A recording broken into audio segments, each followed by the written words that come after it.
In this series of videos, I'm going to be showing you some crypto trading tips. And in today's video, I'm going to show you how you create a limit order. If you want to buy or sell Bitcoin or altcoins at a price that you can define and you aren't in too much of a rush, you can place something called a limit order. And I'll show you how to do this on 3 of the most popular crypto trading platforms: Coinbase Pro, Blockchain Exchange, and Binance. However, the same terminology and process will also apply to other trading platforms.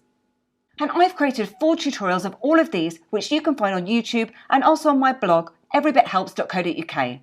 And I'll pop links in the summary below to all 3 exchanges too. And the first platform we're going to be looking at is Coinbase Pro, which was formerly known as GDAX.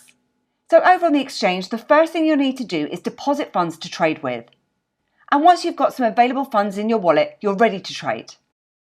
So if we just take a look at the dashboard, the first thing we need to do is select our market. Now in this example, I'm going to be selecting Bitcoin with GBP because I'm going to be purchasing Bitcoin with Great British Pounds.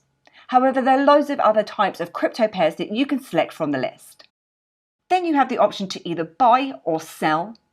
And then underneath this, you'll see that there are 3 different types of orders that are available in Coinbase Pro.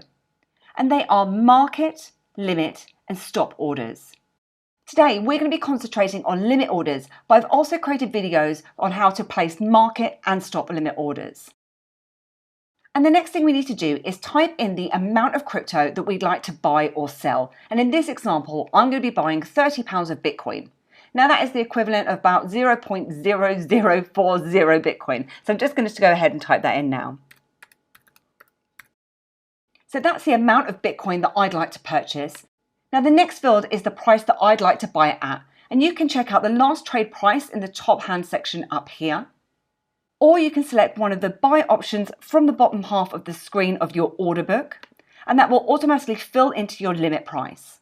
And you can also manually edit this in here. And now you can see that I actually have a fee that is associated to this order.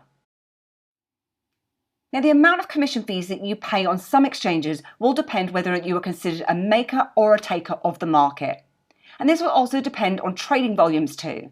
These may seem like small amounts at first, but all these fees certainly do add up. So when you place an order that gets filled at the market price, you are considered a taker of the market and you pay slightly higher fees than other types of orders, and this is due to the convenience. However, when you place an order that is not immediately matched to an existing order, the order is placed on the order book. And if another customer places an order that matches yours, you are considered a maker and you will generally pay less fees. Now there is a caveat to that, and that's if you place an order that gets partially matched immediately, you will pay a taker fee for that portion. Then the remainder of that order is placed on the order book, and when it's matched, it's considered a maker order. Now there's one way to get over that, and what I'm going to do is show you that back over on Coinbase Pro. And if you take a look at the advanced drop down underneath limit price, you see that you have this option called post only. Now this will ensure that your order always goes onto the order book, and if it's matched immediately, it'll basically get rejected. So this will ensure that your order has those reduced fees. Now, Coinbase Pro used to have different commission fees for maker or taker orders, regardless of the amount that you're actually trading with. But you can now only really see a benefit when you're trading with $50,000 plus.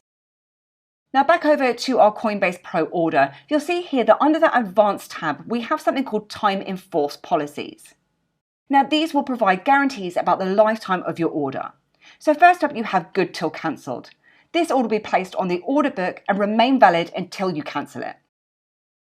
You then have Immediate or Cancel, so this order will be placed, and if it's not immediately filled, it will be automatically be cancelled and removed from the order book. And you have Kill or Fill, so this order will only complete if the entire amount can be matched. Partial matches are not filled with this order type and will not execute. And then once you're ready to place that order, you can obviously click on to Place Buy Order. And the order will then be placed on the order book and will appear under Open Orders. If the market radically changes from the price that you've submitted, or if you want to change the price to fill more quickly, you can cancel your open order just by clicking on the X here. And as I said, the same process will apply to blockchain.com's exchange and to Binance too. So if we just head over to the blockchain exchange, You'll see under your buy option, you have your order type, and if we select limit from here, we put in the amount that we'd like to purchase. We can put in our limit price, so the price that we'd like to pay. And then again, you have these time in force options available from this drop-down. You also have your post-only checkbox. And once you're ready, you can then click on to place your Bitcoin order. Then if we head over to Binance, and if we scroll down from the dashboard here, you can see that you have an option for a limit order. And in here, we can put in the price that we'd like to pay. We can put in the amount that we'd like to purchase, and it will give us our total here. Now, the only difference over on Binance is the fact that you don't have those time in force options or that post only option either. And when you're then ready to place your order, you can obviously click on to buy Bitcoin.